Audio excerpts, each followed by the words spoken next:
नमस्कार दोस्तों। स्वागत है आपका अपने यूट्यूब चैनल सनसेट एजुकेशन धारा में। तो आज हम फिर आपके लिए सामान्य विज्ञान की थर्ड क्लास लेके आए हैं, जिसमें आपके जो सिलेबस जारी किया गया है उस सिलेबस के आधार पर ही इस क्लास को डिज़ाइन किया गया है, जिसमें मुख्य मुख्य प्रश्नों को सम्मिलित किया गया है। और इसमें यह नहीं है कि जो टेस्ट सीरीज चलाई जा रही है यह आपके पशु परीक्षण को मद्देनज़र रख के बनाई गई है। इसमें आपके कुछ क्वेश्चन सेकंड ग्रेड में देखने मिल सकते हैं। सीईटी का जो एग्ज़ाम आ रहा है इसमें भी आपके लिए हेल्पफुल होगी। फर्स्ट ग्रेड में भी इसमें आपके लिए क्वेश्चन मिल सकते हैं।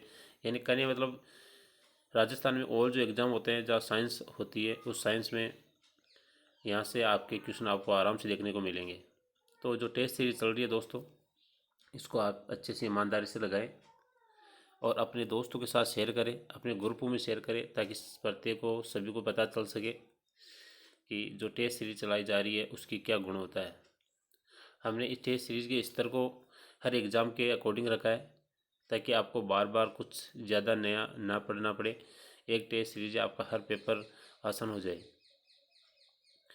तो सभी दोस्तों से अनुरोध है कि अपने यूट्यूब चैनल सनसेट एजुकेशन धारा को सब्सक्राइब करें, इस वीडियो को लाइक करें, शेयर करें, कमेंट करें। और अगर किसी पर्सन में आपको डाउट होता है तो आप उसको कमेंट में पूछ भी सकते हैं। आपके कमेंट को ध्यान से देखा जाएगा और उसका सफिशिएंट उत्तर दिया जाएगा। तो आइए दोस्तों, चलते अपने पहले प्रश्न पे कि पहला प्रश्न क्या कहता है। पहला प्रश्न है दोस्तों कि भोजन का अंतर्ग्रहण कहाँ होता है। भोजन का अंतर्ग्रहण कहाँ होता है? क्या आमाशय में होता है, क्या मुख में होता है, क्या आमाशय में होता है, क्या छोटी आंत में होता है, या बड़ी आंत में होता है? भोजन का अंतर्ग्रहण का मतलब होता है कि भोजन का शुरुआत कहाँ से होती है खाने की। तो भोजन को हम अंदर कहाँ से लेते हैं? तो भोजन को अंदर लेते हैं हम हमारे मुख से। कहाँ से लेते हैं दोस्तों? हमारे मुख से अंदर लेते हैं। अगला है दोस्तों, मनुष्य में अस्थायी धातु की संख्या है। मनुष्य में अस्थायी धातु की संख्या होती है तो कितनी होती है? क्या वो 20 होता है, क्या 30, क्या 15, या 32? तो दोस्तों इसमें हो जाएगा आपका अस्थायी दांत होते हैं वो कितने होते हैं? 20 होते हैं। कितने होते हैं? 20 होते हैं। और जिन्हें हम क्या कहते हैं? दूध के दांत भी कहते हैं। स्थायी दांत होते हैं या जो हमारे कंप्लीट दांत होते हैं वो कितने होते हैं? आपके 32 दांत होते हैं। हमारे मनुष्य में दोस्तों द्विबार दंती पाई जाती है। मतलब जो दांत होते हैं वो हमारे क्या होते हैं? 2 बार आते हैं। पहले दांत आएंगे वो कुछ समय में टूट के गिर जाएंगे और फिर क्या होंगे? स्थायी दांत आएंगे। अगला प्रश्न है, प्रोटीन पाचक एंजाइम इनमें से कौन सा है? यानी जो खाना खाते हैं उस खाने में जो प्रोटीन होता है उस प्रोटीन को कौन पचाता है? क्या लाइपेज पचाता है, क्या पेप्सिन पचाता है, क्या टाइलिन पचाता है, या ये सभी भाग लेते हैं? तो प्रोटीन पाचक जो एंजाइम होता है दोस्तों वो क्या होता है? पेप्सिन होता है। क्या होता है? पेप्सिन होता है। इसके अलावा भी होता है दोस्तों, पेप्सिन होता है, ट्रिप्सिन होता है, कोट्रिप्सिन होता है। लेकिन यहाँ पे जो बात कर रहा है वो हो रहा है पेप्सिन। क्या है? पेप्सिन हो जाएगा। वसा के लिए आप क्या याद रखोगे? लाइपेज। और जो कार्बोहाइड्रेट है उसके लिए आप क्या याद रखोगे? टाइलेज कह सकते हो या उसको एमाइलेज भी कह सकते हो। अगला प्रश्न है दोस्तों, वसा पाचक एंजाइम इनमें से कौन सा है? वसा पाचक एंजाइम इसमें कौन सा है? तो इसमें पहला उत्तर हो जाएगा आपका लाइपेज, दूसरा हो जाएगा पेप्सिन, तीसरा हो जाएगा टाइलिन और चौथा हो जाएगा क्या? ये सभी। तो प्रोटीन के लिए आपका पेप्सिन हो जाएगा, वसा के लिए आपका क्या हो जाएगा? लाइपेज हो जाएगा। क्या हो जाएगा? लाइपेज हो जाएगा। अगला है, मनुष्य का जो पाचन तंत्र है उसमें कौन कौन से भाग सम्मिलित होते हैं? मनुष्य के पाचन तंत्र में कौन कौन से भाग सम्मिलित होते हैं? तो इससे देखा जाए तो आपका पाचन तंत्र कहाँ से शुरू होता है? आपके मुख से होता है। तो मुख हो जाएगा, आपकी ग्रास नली हो जाएगी, आपका फिर आमाशय हो जाएगा, छोटी आंत हो जाएगी, बड़ी आंत हो जाएगी, फिर आपका क्या हो जाएगा? मलाशय या मलद्वार हो जाएगा। तो इसमें आपका मुख भी है, आमाशय भी है, आहारनाल भी है। तो क्या हो जाएगा उत्तर इसका? यह सभी हो जाएंगे। आइए अगले प्रश्न पर चलते हैं। अगला प्रश्न है, रक्तचाप या रुधिर चाप को किसके द्वारा मापा जाता है? रक्तचाप या रुधिर चाप को किसके द्वारा मापा जाता है? क्या तापमापी के द्वारा मापा जाता है, क्या स्पिग्नोमेनोमीटर के द्वारा मापा जाता है, या दोनों ही भाग लेते हैं, या इन दोनों में से कोई नहीं है? तो रुधिर को किसके द्वारा नापा जाता है दोस्तों? इसको नापा जाता है रक्तचाप मापी के द्वारा, या जिसको हम कहते हैं स्पिग्नोमेनोमीटर। अगला प्रश्न है, तंबाकू किस कुल का पादप है? तंबाकू किस कुल का पादप है? क्या वो मालवेसी है, क्या लिलियेसी है, सोलेनेसी है या फेबेसी है? तो इसका सही उत्तर हो जाएगा दोस्तों आपका सोलेनेसी। क्या हो जाएगा? सोलेनेसी। है जो तंबाकू है वो आपके सोलेनेसी कुल का पादप है। अगला है, रेटिनॉल किस विटामिन का वैज्ञानिक नाम है? रेटिनॉल किस विटामिन का वैज्ञानिक नाम है? क्या विटामिन ए का है, विटामिन बी का है, विटामिन सी का है या विटामिन डी का है? तो रेटिनॉल किस विटामिन का वैज्ञानिक नाम है दोस्तों? तो हो जाएगा विटामिन ए। क्या हो जाएगा? विटामिन ए हो जाएगा। आइए अगले प्रश्न पे चलते हैं। अगले प्रश्न की बात करने से पहले सभी दोस्तों से अनुरोध है कि अपने यूट्यूब चैनल को सब्सक्राइब करें और इस वीडियो को अपने ग्रुपों में अपने दोस्तों के साथ शेयर करें, ज़्यादा से ज़्यादा लाइक करें, कमेंट करें और अन्य दोस्तों से भी इस यूट्यूब चैनल को सब्सक्राइब कराएं ताकि आने वाला जो प्रत्येक वीडियो है वो आपको आसानी से मिल सके। और जो हमारी चलाई जा रही जो टेस्ट सीरीज़ है उसके बारे में बताएं कि आपको जो टेस्ट सीरीज़ है वो कैसी लग रही है, क्या उसका स्तर कैसा है। हमने जहाँ तक है पूरी कोशिश की है कि जो टेस्ट सीरीज़ हमने चलाई है उस टेस्ट सीरीज़ को राजस्थान के जो स्टेट एग्ज़ाम होते हैं उन प्रत्येक एग्ज़ाम के लिए क्या वो एक प्रकार से सफिशिएंट और आपको बार बार नया पढ़ने की आवश्यकता ना हो और आपको इधर उधर ना भटकना पड़े। इन टेस्ट सीरीज में उन्हीं क्वेश्चनों को सम्मिलित किया गया जो या तो पिछले पेपरों में आ चुके हैं या आने की वो संभावना रखते हैं।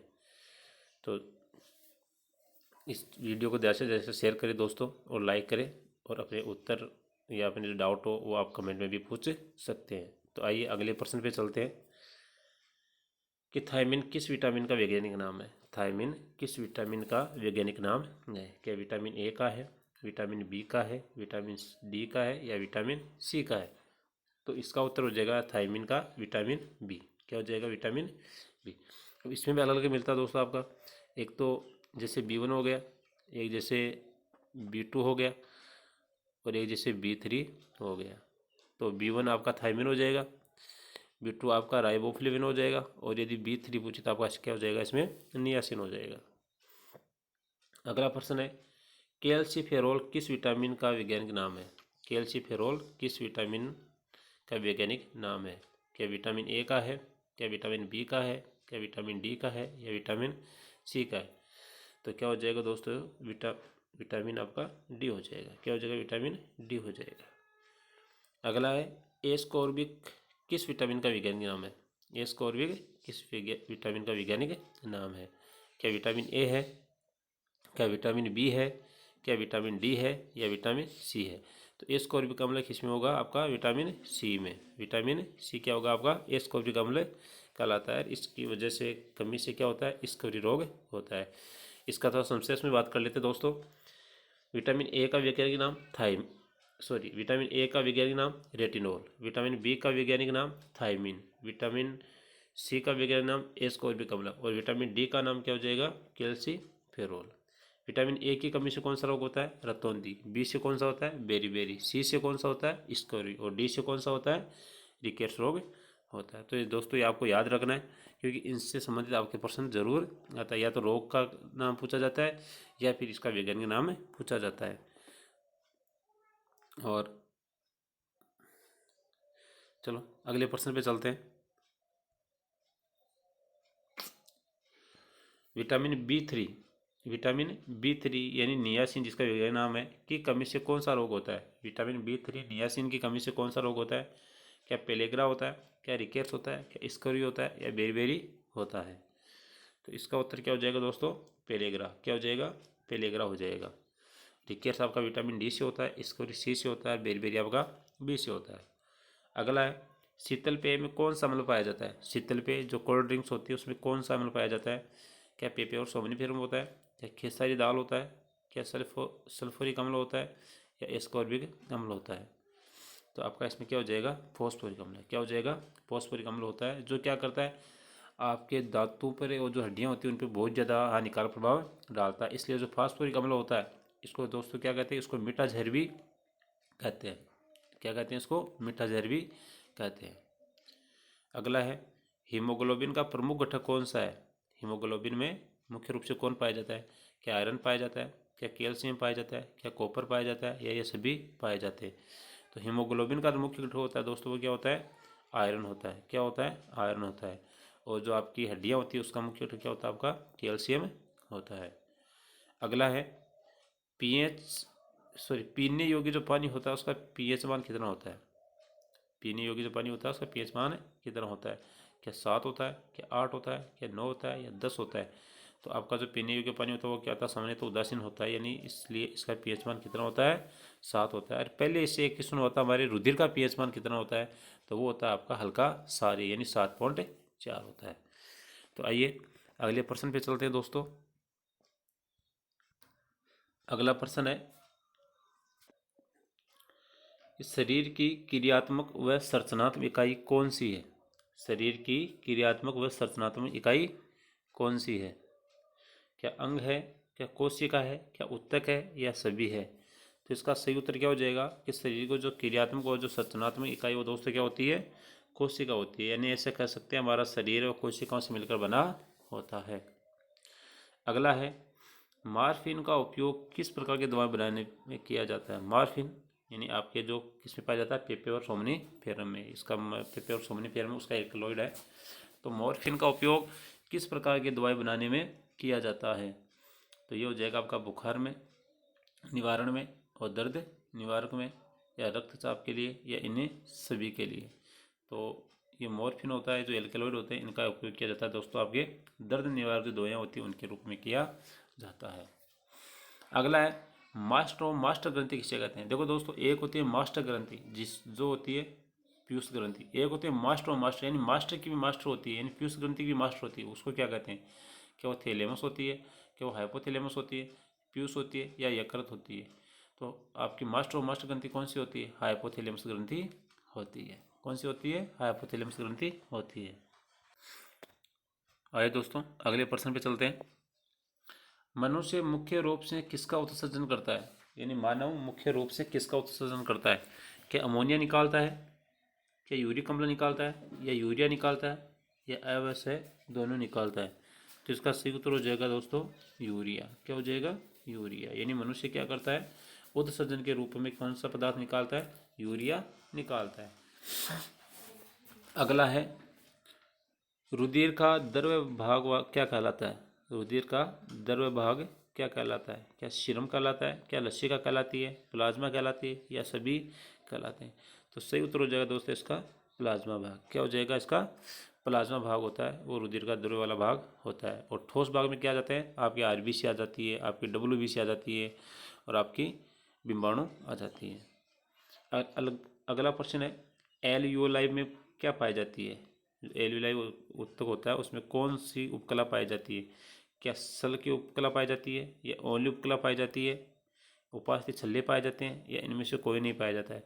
तो आपकी एल्यूलाई होती है दोस्तों, उसमें कौन सी उपकला पाई जाती है, आपकी सल की उपकला पाई जाती है। अगला है, दैनिक लय दैनिक लय के नियमन के लिए उत्तरदायी ग्रंथि कौन सी है। दैनिक लय या दैनिक गतिविधियाँ या दैनिक जो क्रियाएँ होती है, जैसे भूख लगना है, टाइम सुबह उठना है, जो दैनिक गतिविधियाँ होती है, दैनिक क्रियाएँ होती है, जागना है, सोना है, तो उन क्रियाओं को कौन नियमित करता है, या उनके लिए कौन उत्तरदायी ग्रंथि होती है। क्या थायराइड ग्रंथि होती है, क्या अग्नाशय ग्रंथि होती है, क्या अधिवर्की ग्रंथि होती है, या पीनियल ग्रंथि होती है। तो इसका सही उत्तर हो जाएगा दोस्तों आपका पीनियल ग्लैंड। क्या हो जाएगा, पीनियल ग्लैंड होती है, वो आपकी दैनिक गतिविधियों के लिए क्या करती है, प्रतिबद्ध होती है। तो दोस्तों ये थी आपकी आज की टेस्ट सीरीज। कैसे लगी आपको कमेंट में ज़रूर बताना, और अगर किसी प्रश्न में आपको डाउट हो, परेशानी हो, तो ज़रूर आप कमेंट में पूछ सकते हो। और इसके अलावा कोई अन्य प्रश्न आपके दिमाग में चल रहा हो तो उसको भी आप पूछ सकते हो, आपका उसको प्रॉपर रूप से जवाब दिया जाएगा। तो सभी दोस्तों से आप एक बार फिर अनुरोध है कि अपने यूट्यूब चैनल को सब्सक्राइब करें, और इस वीडियो को ज़्यादा से ज़्यादा लाइक करें, कमेंट करें, शेयर करें, और अपने दोस्तों को भी बताएं, अपने ग्रुपों में बताएं, ताकि प्रत्येक को पता चल सके। और ये जो टेस्ट सीरीज चल रही है दोस्तों, ये अनवरत जब तक आपका एग्ज़ाम नहीं होगा तब तक ये इसी प्रकार से अनवरत चलती रहेगी, और फ्री ऑफ कॉस्ट रहेगी। क्या रहेगी दोस्तों, फ्री ऑफ कॉस्ट रहेगी। इसमें आपको कुछ भी देने की आवश्यकता नहीं है। और इसमें जो कंटेंट है दोस्तों, वो मतलब जैसे लोग पेड टेस्ट सीरीज में देते हैं, सेम उसी के अनुसार रखने की कोशिश की गई है।